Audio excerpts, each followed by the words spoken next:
বিবাহিত মহিলারা যদি নাকফুল না পরে তাহলে স্বামীর অমঙ্গল হয়, স্বামীর ক্ষতি হয়, স্বামীর হায়াত কমে যায়, এরকম একটা কথা প্রচলিত আছে।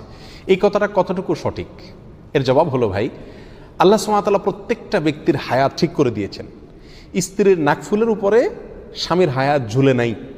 স্বামীর হায়াত আল্লাহ সুবহানাহু ওয়া তাআলা যা নির্ধারণ করে রেখেছেন তাই তিনি ভোগ করবেন, তার একদিন আগেও তিনি মরবেন না। অতএব স্ত্রীর নাকফুল পড়ুক আর না পড়ুক তাতে স্বামীর হায়াতে কোনো প্রকার কম বেশ হবে না। হিন্দুদের মধ্যে এই বিশ্বাস আছে যে স্ত্রী যদি শখা না পড়ে, স্ত্রী যদি চুড়ি না পড়ে, আপনার বিবাহিত স্ত্রী যদি আপনার নাকফুল না পড়ে, অথবা এগুলো হারিয়ে যায়, অথবা এগুলো ভেঙে যায়, তাহলে স্বামীর কপাল পুড়ছে। এই ধারণা কাদের মধ্যে আছে? হিন্দুদের মধ্যে আছে। তো হিন্দুদের থেকেই এই বিশ্বাসটা আমাদের সমাজে কিভাবে যেন চলে আসছে। এই বিশ্বাস ইমানের সঙ্গে অসঙ্গতিপূর্ণ বিশ্বাস, বিধায় এটা বিশ্বাস করা যাবে না। নাকফুল বা চুড়ি এগুলা বিবাহিত মেয়েদের জন্য পরা উত্তম, স্বামীকে খুশি করার উদ্দেশ্যে বা নিজেকে সাজাবার উদ্দেশ্যে। অবিবাহিত মেয়েরাও যদি চায় তারাও পড়তে পারে, বিবাহিত মেয়েরা চাইলেও পড়তে পারে, আর চাইলে নাও পড়তে পারে, খুলেও রাখতে পারে। আর যদি ভেঙেও যায় বা হারিয়েও যায় তাতে স্বামীর কোনো ক্ষয়ক্ষতি হবে না, এরকম বিশ্বাস রাখা উচিত নয়।